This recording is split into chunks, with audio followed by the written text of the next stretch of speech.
book that read her one evening, Catherine Miller sat in a chair by the fireplace, enjoying a freshly acquired novel.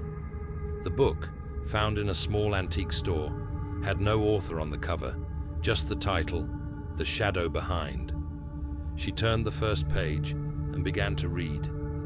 The main character, a lonely woman, is reading a book in her house.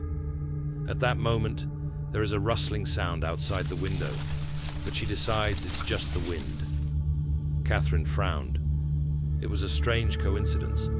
She was also alone in the house, and the wind was indeed howling outside the window. She turned the page, and there it was written. She continues reading, not noticing that a dark figure looms in the reflection on the glass.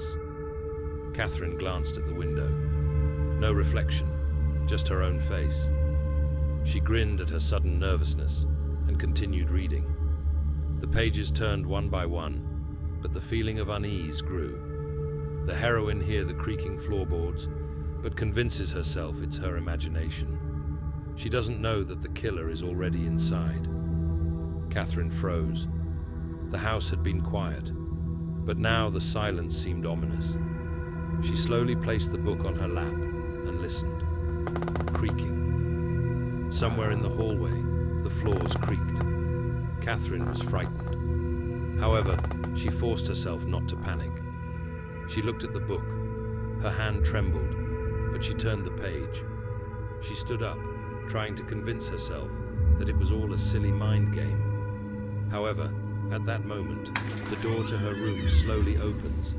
The door to the living room creaked open. Catherine turned around sharply. A dark figure stood in the doorway. She wanted to scream. However, the sound stuck in her throat. She couldn't utter a sound. The figure took a step forward. Catherine dropped the book, and it opened on the last page. Now he is near. The story ends, but her story is just beginning. Ha ha ha. And at that moment, a scream broke the silence of the night. The book fell to the floor. The pages yellowed, the letters disappeared, leaving only a white blank sheet.